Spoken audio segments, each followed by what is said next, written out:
नमस्कार दोस्तों, आप सभी का study quiz with Nirmala YouTube channel पर स्वागत है। हम सॉल्व करने वाले हैं लेवल 1 यानी रीड लेवल 1 भाषा द्वितीय हिंदी पेपर। वैसे हिंदी अधिकतर भाषा 1 में लेते हैं, लेकिन कोई भाषा 2 में भी लेता है तो वो उनके लिए पेपर है। इसे सॉल्व कीजिए और कमेंट सेक्शन में बताइए आपके कितने सही हो रहे हैं। वीडियो को लाइक कीजिए, अपने दोस्तों में शेयर कीजिए ताकि वो भी सॉल्व करें, उनको भी पता चले कि उनके आंसर क्या बैठे हैं, उन्होंने क्या किया है। अगर आपने अभी तक चैनल सब्सक्राइब नहीं किया है तो चैनल सब्सक्राइब करके बेल आइकन को प्रेस कर दीजिए। तो चलिए देखते हैं यहाँ पर पहला प्रश्न यानी 61 है।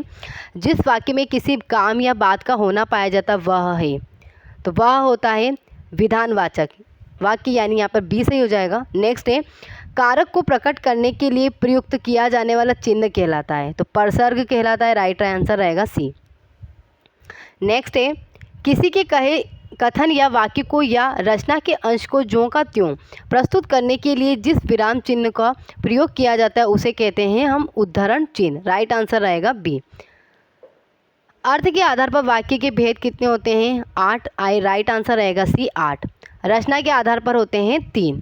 तो यहाँ पर अर्थ के आधार पर पूछा गया है तो राइट आंसर रहेगा 8 यानी कि सी। नेक्स्ट है निम्नलिखित में से लोकोक्ति है, तो राइट आंसर रहेगा होना, यानी कि लाल पीला होना मुहावरा है। लोहा लेना भी मुहावरा है। और डी ऑप्शन तो होगा नहीं, यानी कि सी एक अनार 100 बीमार, यहाँ पर सी हो जाएगा। नेक्स्ट है व्यायाम शब्द का संधि विच्छेद, तो वी धन आयाम, बी यहाँ पर सही हो जाएगा। वाचन संबंधी निदानात्मक परीक्षा के परिणामों में किसके प्रयत्न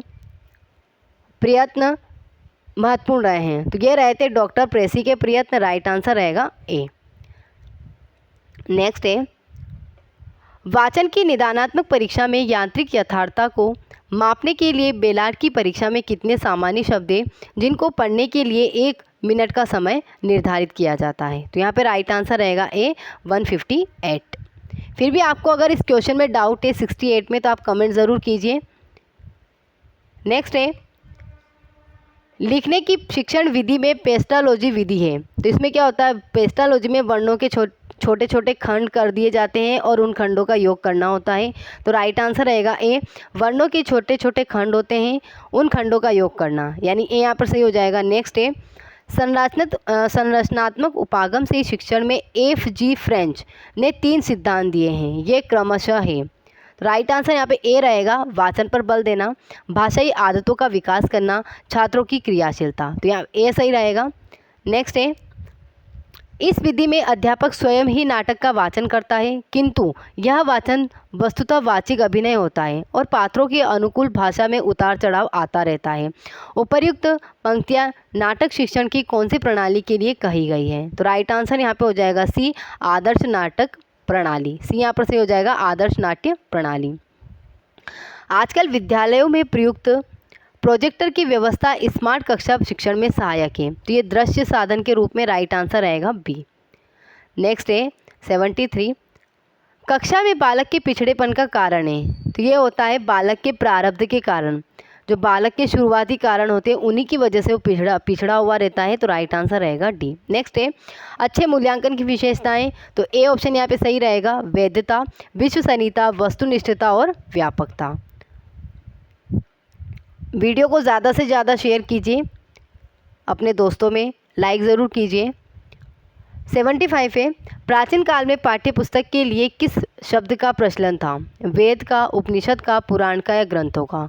तो राइट आंसर रहेगा प्राचीन काल में पाठ्य पुस्तक के लिए किस शब्द यानी ग्रंथ, यानी डी यहाँ पर सही हो जाएगा। शिक्षण विधियों में ज्ञानेंद्रियों की शिक्षा पर विशेष बल देने वाली पद्धति है, तो राइट आंसर रहेगा बी मोंटेसरी पद्धति। 77 यहाँ पर गद्यांश के आधार पर प्रश्नों के आंसर देने थे, तो पहला प्रश्न यानी 77 जहाँ धरती और आकाश मिलते हुए दिखाई देते हैं वाक्यांश के लिए एक शब्द होता है, तो क्या कहेंगे उसके? क्षितिज, डी यहाँ पर सही रहेगा। उन्होंने सभी लोगों में ईश्वर के दर्शन किए, वाक्य में रेखांकित शब्द जातिवाचक संज्ञा है। राइट आंसर रहेगा सी। उन्होंने अपने जन कल्याणकारी कार्यों से लोगों के दिलों पर शासन किया, दिए गए वाक्य में काल है, यहाँ पर शासन किया सामान्य भूतकाल होगा, सी यहाँ पर सही हो जाएगा। नेक्स्ट है तिरस्कृत शब्द का संधि विच्छेद, तिरस्कृत में विसर्ग संधि होती है, तो राइट आंसर रहेगा यहाँ पे डी तिरह धन कृत। नेक्स्ट है 81, ईंट से ईंट बजाना मुहावरे का उपयुक्त अर्थ है, यानी उपयुक्त अर्थ क्या है? कड़ा मुकाबला करना, करारा जवाब देना, बहुत मेहनत करना या तेज आवाज़ करना। तो राइट आंसर रहेगा यहाँ पे ए, कड़ा मुकाबला करना, ईंट से ईंट बजाना। करारा जवाब देना, ईंट का जवाब पत्थर से देना, वो करारा जवाब हो जाता है। बहुत मेहनत करना अलग है, यहाँ पे राइट आंसर रहेगा ए, कड़ा मुकाबला करना। निम्नलिखित में से क्रिया विशेषण है, धीरे धीरे क्रिया विशेषण है, राइट आंसर रहेगा बी। 83, को कारक चिन्ह का प्रयोग होता है, तो ये होता है कर्म व संप्रदान के लिए, बी यहाँ पर सही हो जाएगा। 84, भाषा शिक्षण विधियों में कौन सी विधि प्राथमिक विद्यालय के बच्चों के लिए नितांत व्यर्थ है? तो डाल्टन, मोंटेसरी और किंडर, जो किंडर गार्डन है ये खेल विधि पर आधारित है, या कह सकते हैं खेल विधियाँ हैं, तो ये बच्चों के लिए उपयोगी है। लेकिन जो प्रोजेक्ट विधि है ये उच्च कक्षाओं के लिए उपयोगी होती है, तो राइट आंसर रहेगा यहाँ पर बी। 85, भाषा शिक्षण में संरचनात्मक उपागम का अर्थ होता है, तो राइट आंसर यहाँ पे रहेगा सी, भाषा की मूल संरचना का शिक्षण करवाना। नेक्स्ट है, यहाँ पर पद्यांश दिया गया है और पद्यांश के आधार पर प्रश्नों के जवाब देने थे। तो 86 है, बीती विभावरी वाक्यांश में किसका वर्णन किया गया है? तो एक बालिका का वर्णन किया गया है पद्यांश में, तो राइट आंसर रहेगा बी। प्रस्तुत कविता में किसे जगाने के लिए कहा गया है? तो आली को, आली यानी बालिका को, तो राइट आंसर रहेगा सी। पंक्ति संख्या 1 से 4 में नाद सौंदर्य को अभिव्यक्त करने वाला शब्द समूह है, तो राइट आंसर यहाँ पे रहेगा डी, कुल कुल। एक बार आप देख लीजिए 1 से 4, तो यहाँ पर देखिए 1 से 4 में यहाँ पे कुल कुल सा बोल रहा, तो यहाँ पर 4 पंक्ति जो है उसमें आ रहा है नाद सौंदर्य, तो यहाँ पे राइट आंसर रहेगा डी। नेक्स्ट है 89, 89 देखिए आप, मधु मुकुल नवल रसगागरी काव्य पंक्ति में मुख्य अलंकार है, तो यहाँ पर जो उपमेय और उपमान होते हैं वो आपस में योजक चिन्ह से जुड़े हुए होते हैं। जहाँ कहीं भी आपको योजक चिन्ह दिखाई दे वहाँ पर रूपक अलंकार होता है, तो यहाँ पर योजक चिन्ह से जुड़े हुए हैं, तो राइट आंसर रहेगा बी, रूपक अलंकार। नेक्स्ट और अंतिम प्रश्न है, संपूर्ण कविता में उद्बोधन है किसका? गति से स्थिरता की गमन का, स्वर से सन्नाटे की ओर, निष्क्रियता से सक्रियता की ओर, या प्रकाश से अंधकार की ओर, तो राइट आंसर रहेगा यहाँ पे सी, निष्क्रियता से सक्रियता की ओर। ओके फ्रेंड्स, कीजिए और कमेंट सेक्शन में ज़रूर बताएं। वीडियो को एंड तक देखने के लिए आप सभी का बहुत बहुत धन्यवाद।